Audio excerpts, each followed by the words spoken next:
Hey everybody, it's Kevin back for our final installment on this Devo series that we have called Sent in Place, as we explore what it means to be a sent people who are sent in discipleship, whenever we are also in a context where we are sheltering in place, where we're trying to spend as little time outside, out and about, as possible for the sake of loving our neighbors well, and especially passing that tension through the lens of resurrection here in this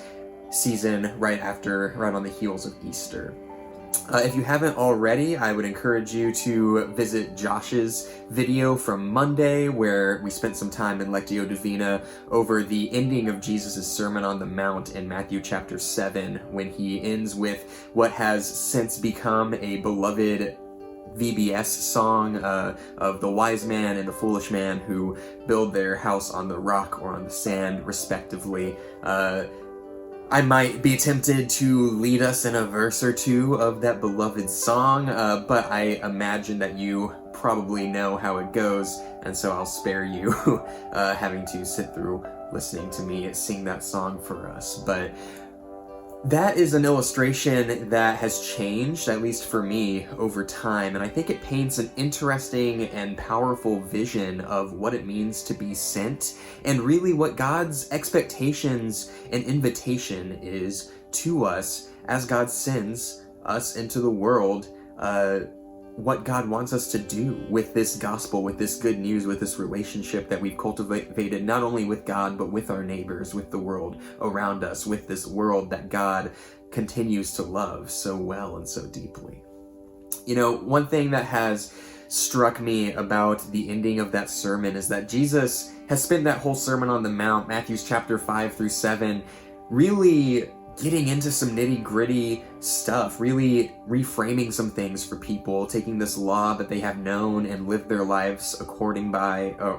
to, and saying, all right, and now this is what I actually mean. And he makes it very clear that he's not just blowing smoke, he's not just trying to give us some cool information, but this illustration of the wise and the foolish builders can be as challenging as it is reassuring. And I think especially thinking about resurrection, about this hope of resurrected life, of full life that comes with Easter, that we celebrate during Easter, helps reassure us that the invitation that God extends to us to be a sent people, to be disciples,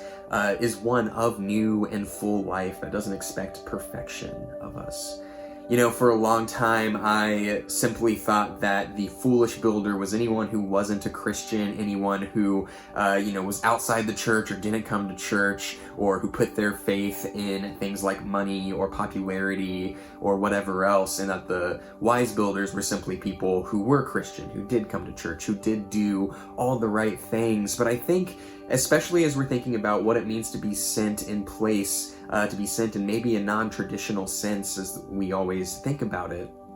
I think that Jesus is issuing a call to not just sit on what we know to be true, but to act on it, right? After all, the foolish builder is compared to the person who hears everything, who has heard the sermon, who now knows and has the knowledge and probably even agrees with what Jesus has said, and then says, that's nice, I'm glad I know that. But then it doesn't actually impact the way that they live their lives. It doesn't inform their discipleship in the way that they live it out. As a contrast, the wise builder is the one who hears, but then says, I'm going to go and do and put that into action. And Jesus has given us so much. This life of discipleship looks so many different ways that I really don't think that the expectation is perfection or getting it down, getting it right every time, but simply the willingness to go and do and try. And so especially as we're thinking about what that would look like as we are sent in place, I would simply pose that question to you. What have you maybe been putting off trying, or have been hesitant to try, either for fear of failure or because you feel like you can't, like you won't do it right, like it won't be excellent, like it might not be up to the standard that you would hope for out of your discipleship? And I think I find a lot of comfort actually in this story of the wise and foolish builder, in that it's not a matter of how well we do, but rather our willingness to attempt, our willingness to go out and do and to try. Because either way, we're not going to get it right and perfect every time. Usually, we won't even get it right or perfect most of the time or any of the time, and yet that's not what sets us apart as disciples. Being sent, whether in place or under what we have known before this as normal conditions, being sent is simply being sent to try and to do, to walk alongside Jesus in our discipleship for the sake of the world around us, and not have to worry or be weighed down about getting it perfect or being Jesus. Jesus is already Jesus. We simply have to try. So feel free to leave a comment either on this video or on our social media, or share this on your social media, simply answering the question or responding to the question, what might God be inviting you to try?